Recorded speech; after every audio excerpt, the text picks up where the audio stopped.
Zake smiled cheerily. "This is what Salim el-Hayil used to say," he said. And there was a deep, charged silence. Frank blinked. Many of the men were smiling now, looking at Zake with appreciation. And it came to Frank in a flash that they all knew what had happened in Nicosia. Of course. Salim had died that night just hours after the assassination, poisoned by a strange combination of microbes. But they knew anyway. And yet they had accepted him, taken him into their homes, into their private enclosures where they lived their private lives. They had tried to teach him what they believed. "Perhaps we should make them as free as Russian women," Zake said with a laugh, extricating Frank from the moment. "Crazed by overwork, don't they say? Told they are equal, but actually not." Yusuf Hawi, a high-spirited young man, leered and cackled. "Bitches, I can tell you, but no more or less than any other woman. Isn't it true that in the home the power always goes to the strong? In my rover, I am the slave, I can tell you that. I kiss Snake's butt daily with my Aziza." The men roared with laughter at him. Zake took their cups and poured another round of coffee. The men patched up the conversation as best they could. They covered for Frank's gross assault, either because it was so far beyond the pale that it only indicated ignorance, or because they wanted to acknowledge and support Zake's sponsorship of him. But only about half of them looked at Frank anymore. He withdrew and listened again, profoundly angry at himself. It was a mistake to speak one's mind at any time, unless it perfectly matched your political purpose. And it never did. Best to strip all statements of real context. It's best to strip all statements of real content. This was a basic law of diplomacy. Out on the escarpment, he had forgotten that.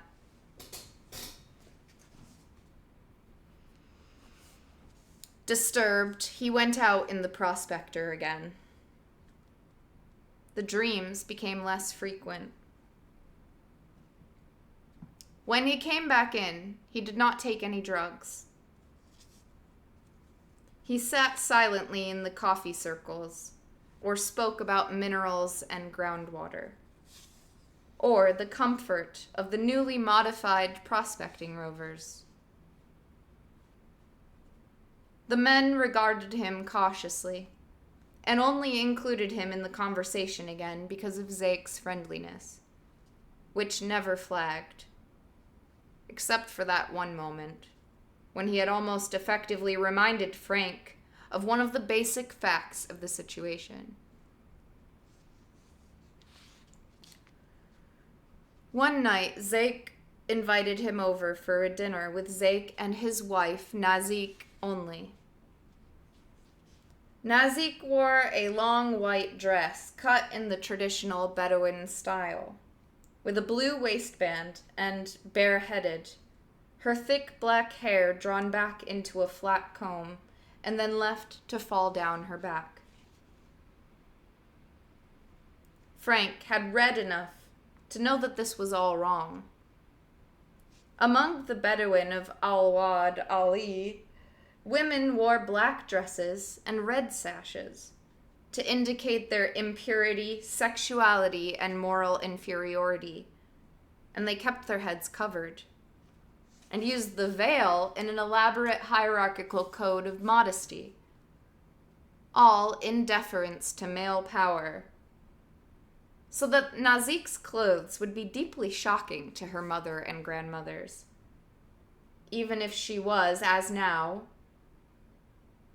wearing them before an outsider who didn't really matter. But if he knew enough to understand, then it was a sign. And then at one point, when they were all laughing, Nazik rose at Zake's request to get them dessert. And she said to Zake with a laugh, "Yes, master."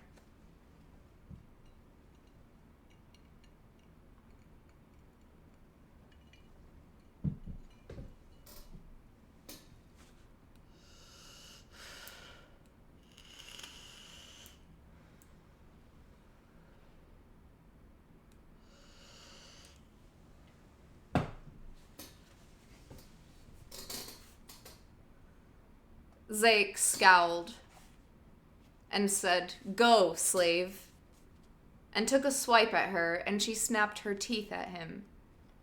They laughed at Frank's fierce blush and saw that he understood. They were mocking him, and also breaking the Bedouin taboo against showing marital affection of any kind to anyone.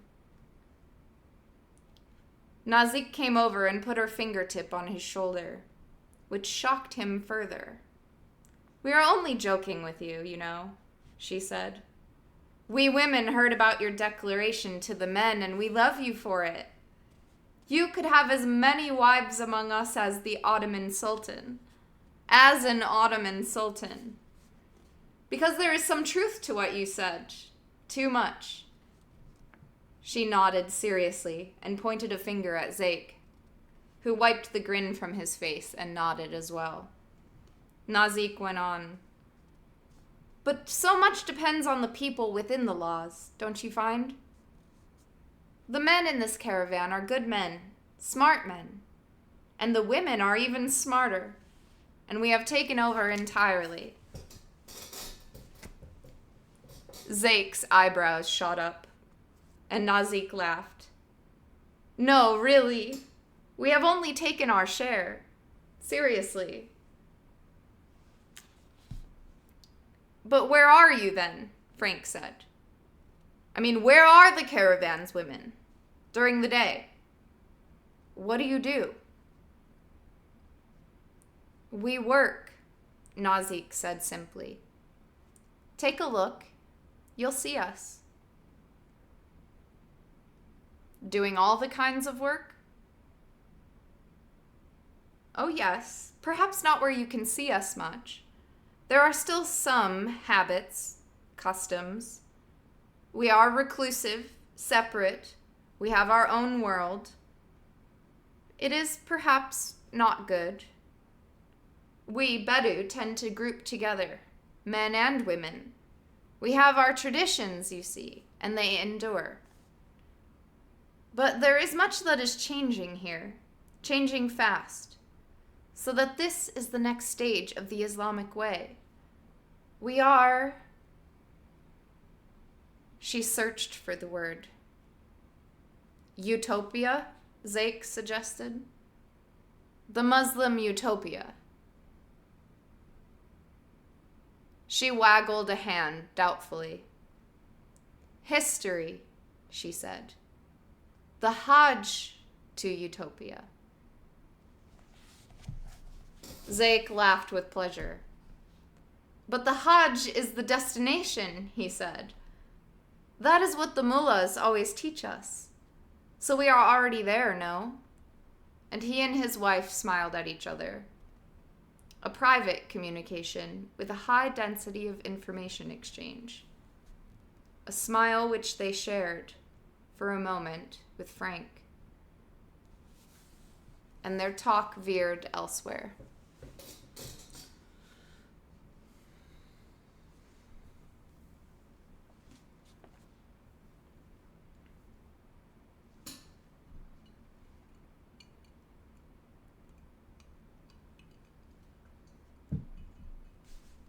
In practical terms, Al-Qahira, Mars, was the pan-Arab dream come alive. As all the Arab nations had contributed money and people to the Majaris, the mix of Arab nationalities on Mars was complete. But in the individual caravans, it separated out a bit. Still, they mixed. And whether they came from the oil-rich nations or the oil-poor ones didn't seem to matter.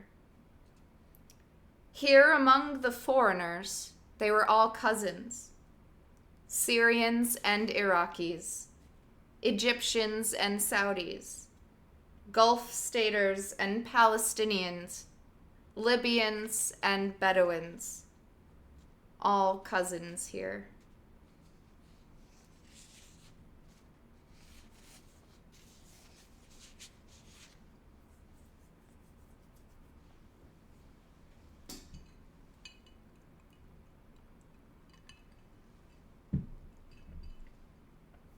Frank began to feel better.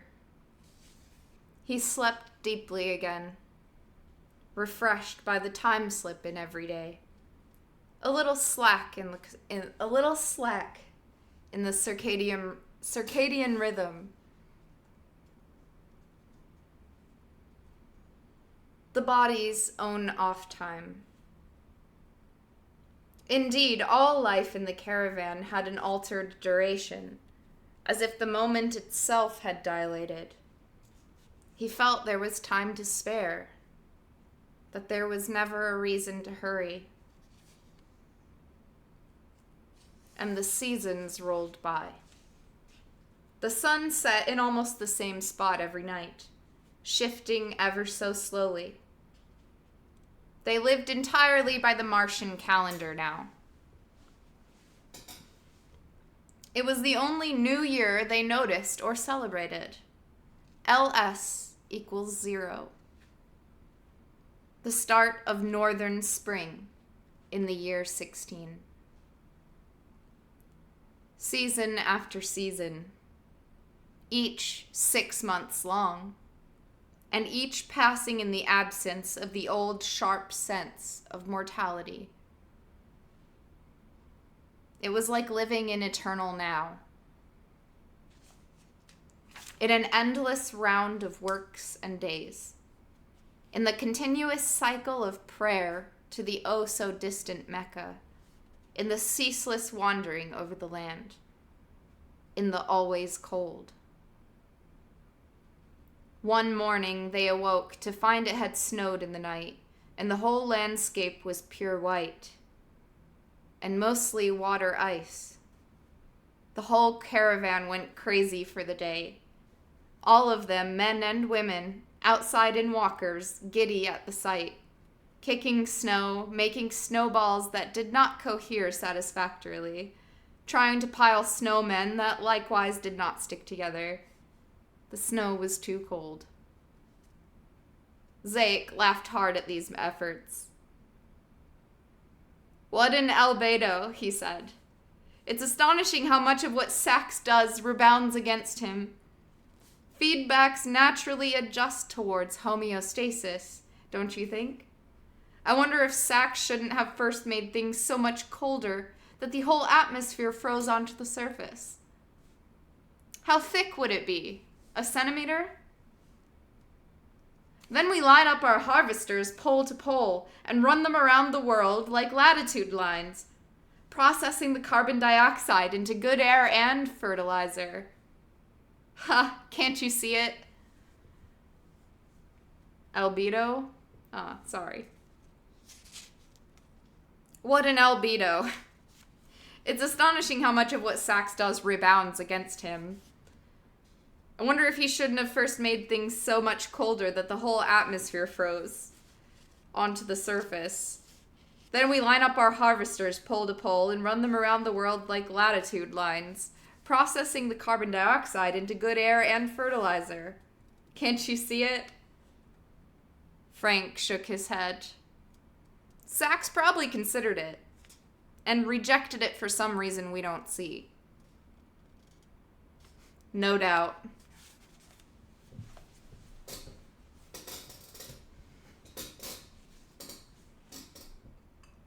no doubt.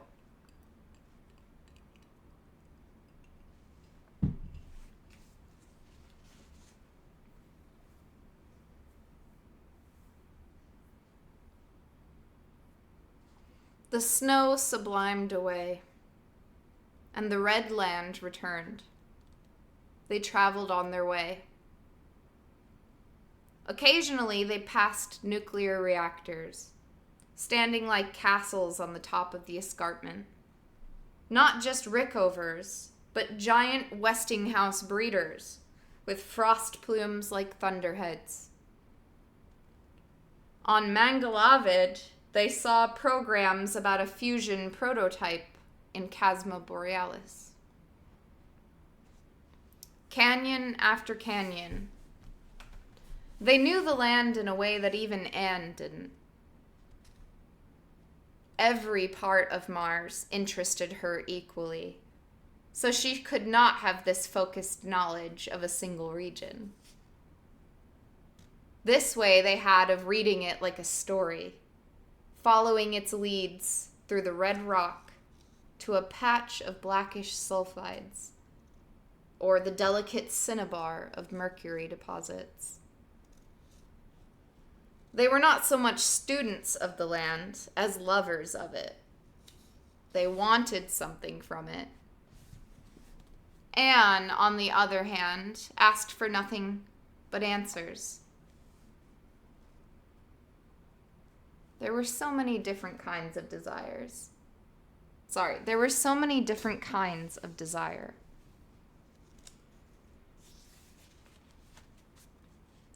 Days passed, and then more seasons. When they ran into other Arab caravans, they celebrated long into the night, with music and dance, coffee and hookahs and talk. In meeting tents covering an octagon of parked rovers. Their music was never recorded, but played with great facility on flutes and electric guitars, and mostly sung, in quarter tones and wails so strange to Frank's ear that for a long time he couldn't tell if the singers were accomplished or not. The meals lasted hours, and afterwards they talked till dawn, and made a point of going out to watch the furnace blast of sunrise.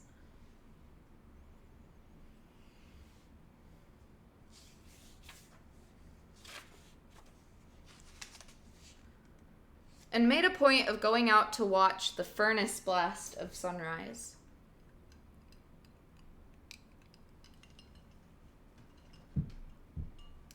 When they met with other nationalities, however, they were naturally more reserved.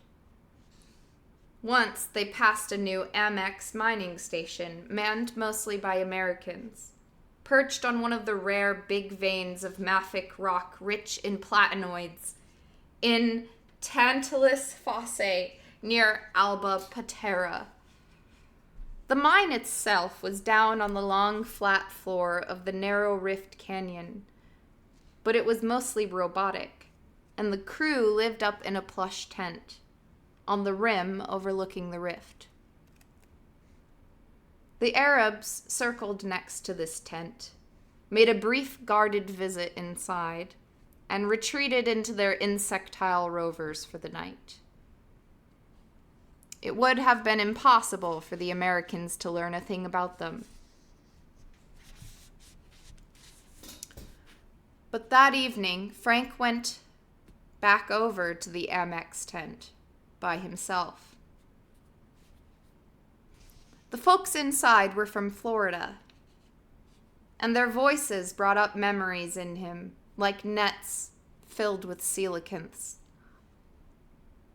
Frank ignored all the little mental explosions and asked question after question, concentrating on the black and Latino and redneck faces that answered him. He saw that this group was imitating an earlier form of community, just like the Arabs did. This was a wildcat oil field crew. This was a wildcat oil field crew, enduring harsh conditions and long hours for big paychecks, all saved for the return to civilization. It was worth it even if Mars sucked, which it did. I mean, even on the ice you can go outside. But here, fuck.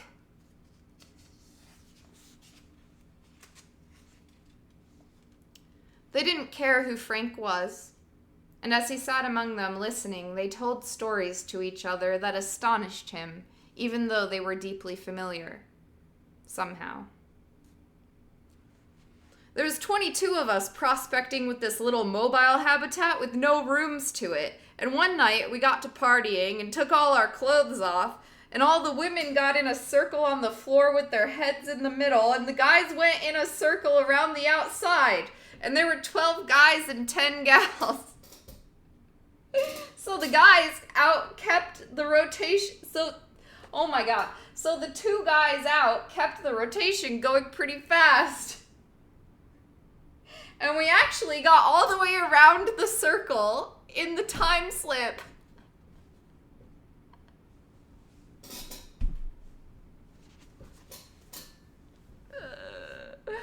The time slip is like 30 minutes. What is it, like 30 minutes, 45? It's like, oh my goodness. Is this what locker room talk is? I'm just a woman. Oh, I'm a lady. Excuse me. I'm not supposed to be reading this.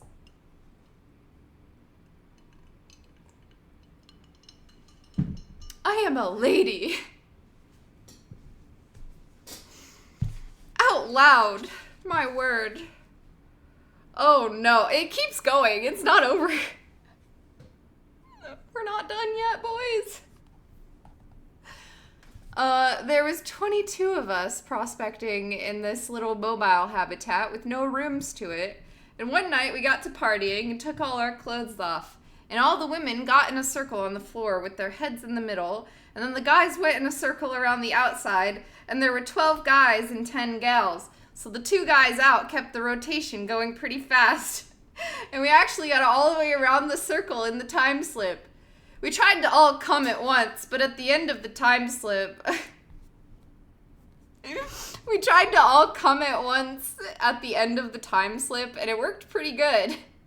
Once a few couples got going, it was like a whirlpool, and it sucked everyone down into it. Felt so good.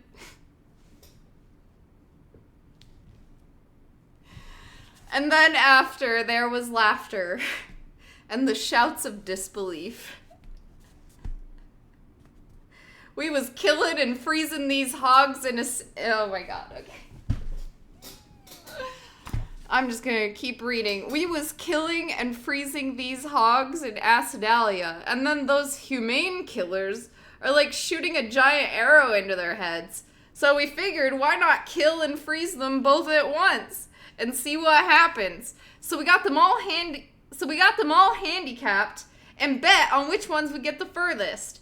And we opened the outer lock door, and those pigs all dash outside, and wham! They all keeled over inside of 50 yards of the door. Except for one little gal that almost got 200 yards and froze standing upright. I want $1,000 on that hog. Fuck yeah, dude. Fuck yeah. Killing hogs and... I don't know a word for the other thing, but...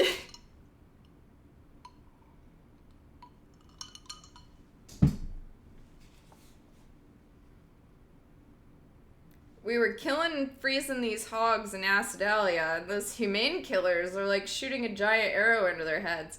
So we figure, why not kill and freeze them both at once? They all keeled over inside of 50 yards of the door, except for one little gal that almost got 200 yards and froze standing upright. I won $1,000 on that hog.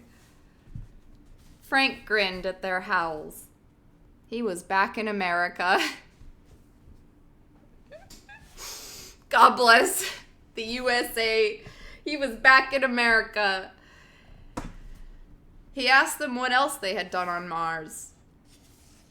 Some had been building nuclear reactors on top of Pavonis Mons, where the space elevator would touch down.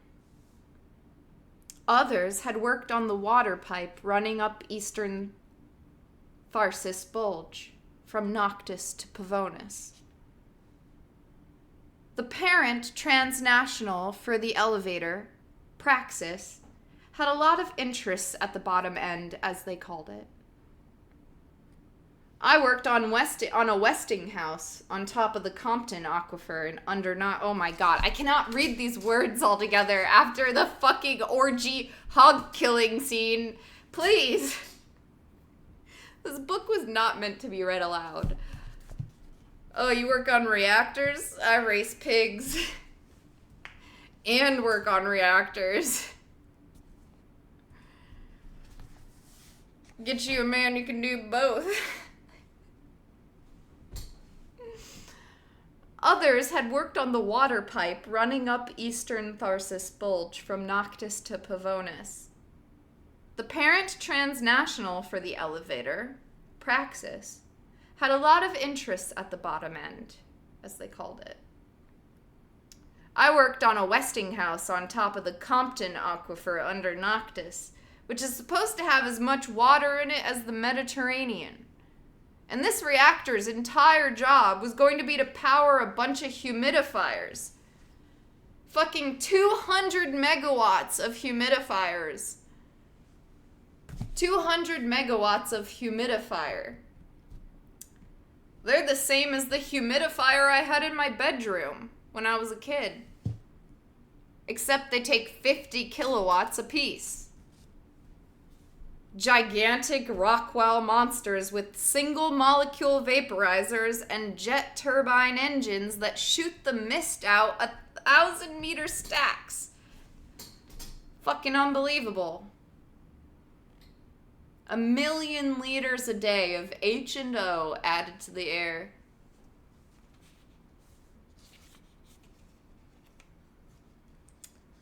Another of them had been building a new tent city in the Ekis Channel, below Overlook. They've tapped an aquifer there, and there's fountains all over town. Statues in the fountains, waterfalls, canals, ponds, swimming pools, you name it. It's a little Venice up there. Great thermal retention, too. The conversation moved itself to the gym, which was well stocked with machines designed to enable their users to stay Earth-ready. He's buffed. Look at that. It must be a short time. Almost everyone kept to a rigorous workout schedule. 3 hours a day minimum. If you give up, you're stuck here, right? And then what good is that savings account? Eventually it'll be legal tender, one of the others said. Where people go, the American dollar is sure to follow. You got it backwards, ass bite. As we are the proof of. Frank said, I thought the treaty blocked use of Terran money here. Treaty's a fucking joke, said one doing lap pulls. Dead as Bessie the long-distance hog.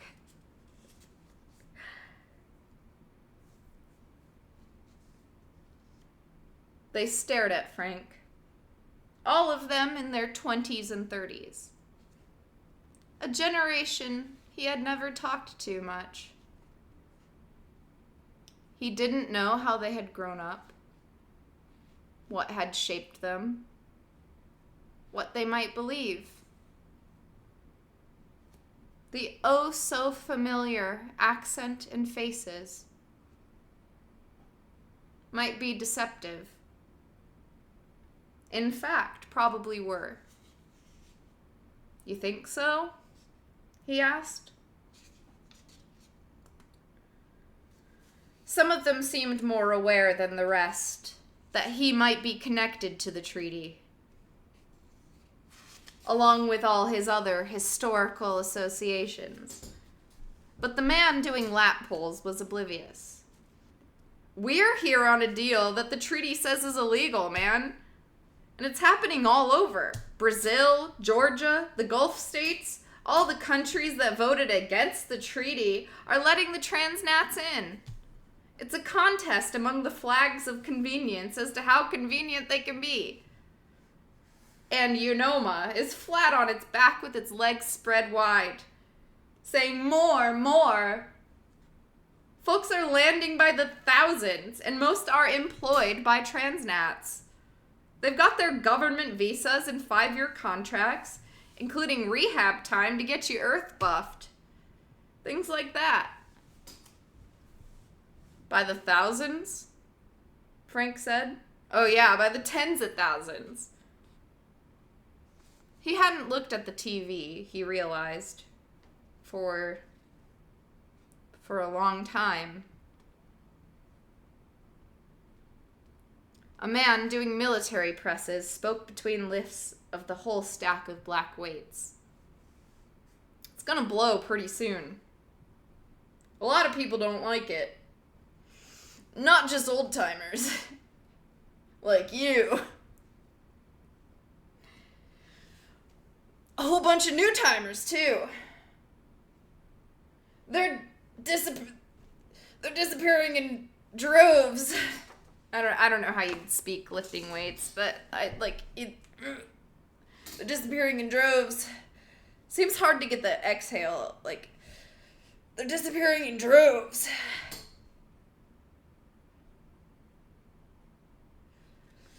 Whole operations. Whole towns sometime. Whole towns sometimes. Came on a mine in Syrtis. Completely empty. Everything useful gone. Completely stripped.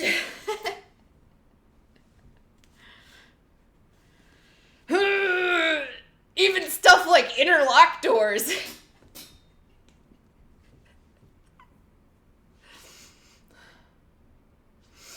Oxygen tanks. Toilets. Stuff that take hours to pull loose.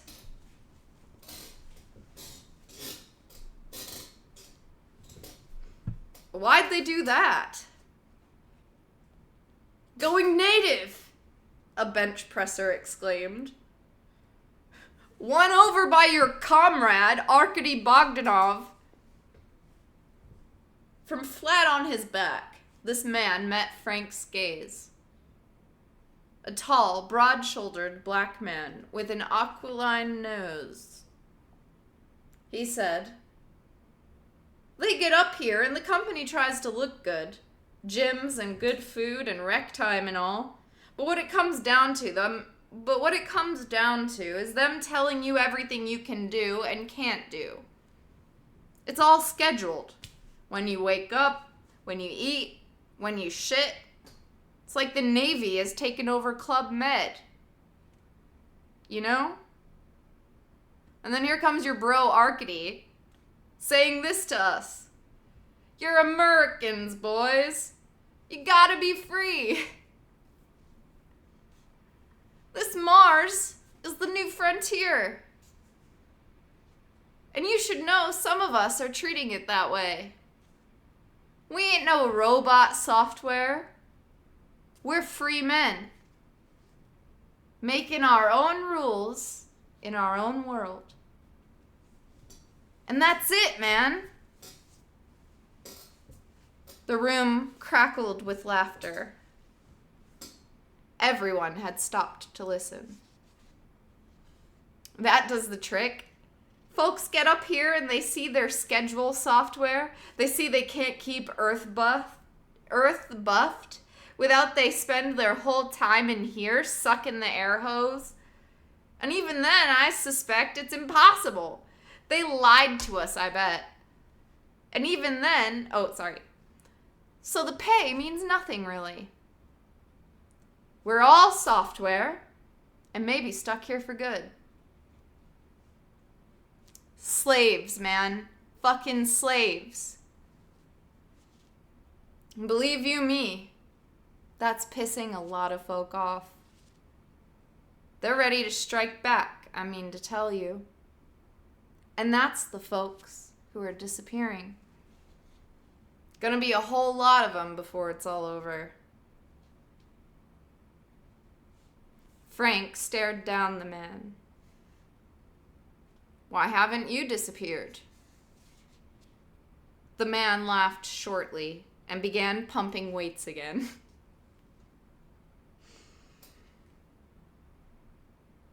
Security, someone else called from the Nautilus machine. Military press disagreed.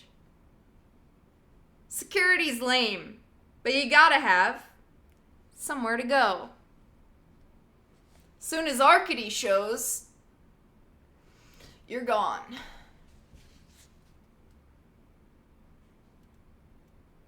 One time, Bench Press said, I saw a vid of him where he talked about how folk of color are better suited for Mars than white folk.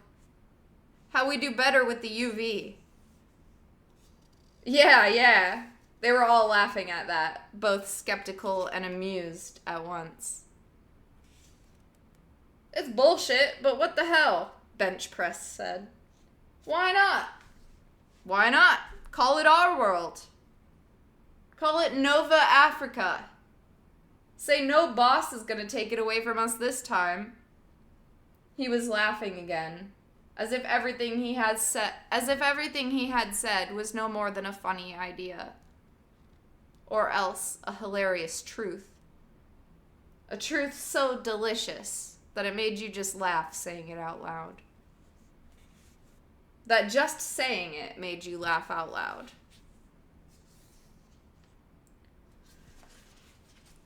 And so, very late at night,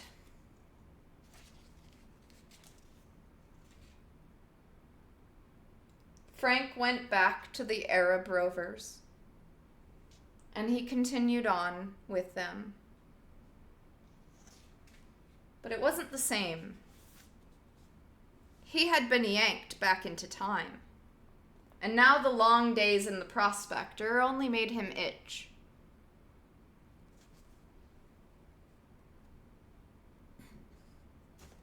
He watched TV.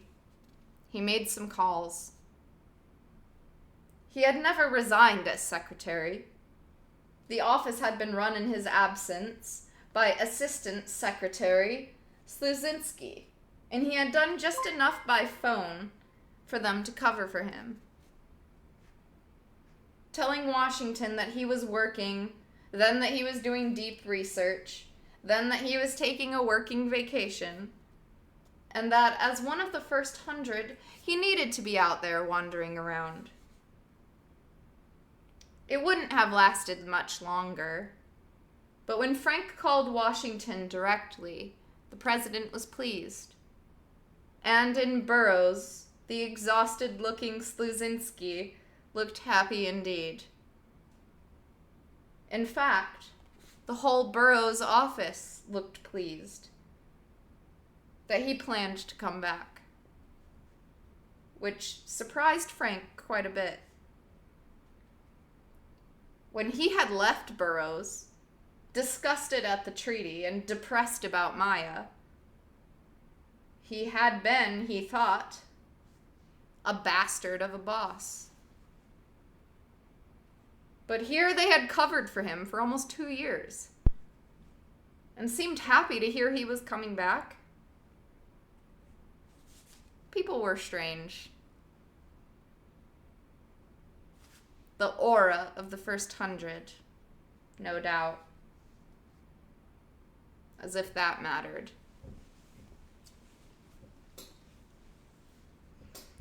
So Frank returned from his final prospecting trip and sat that evening in Zake's Rover, sipping his coffee, watching them talk. Zake and Al Khan and Yusuf and all the rest. And wandering in and out of the room, Nazik and Aziza. People who had accepted him. People who had, in some sense, understood him. By their code, he had done the necessary things. He relaxed in the flow of Arabic, still and always awash with ambiguity. Lily, river, forest, lark, jasmine. Words that might refer to a Waldo hand, a pipe, a kind of talus, robot parts, or perhaps just to lily, river, forest, lark, jasmine. A beautiful, beautiful language. The speech of the people who had taken him in and let him rest. But he would have to leave.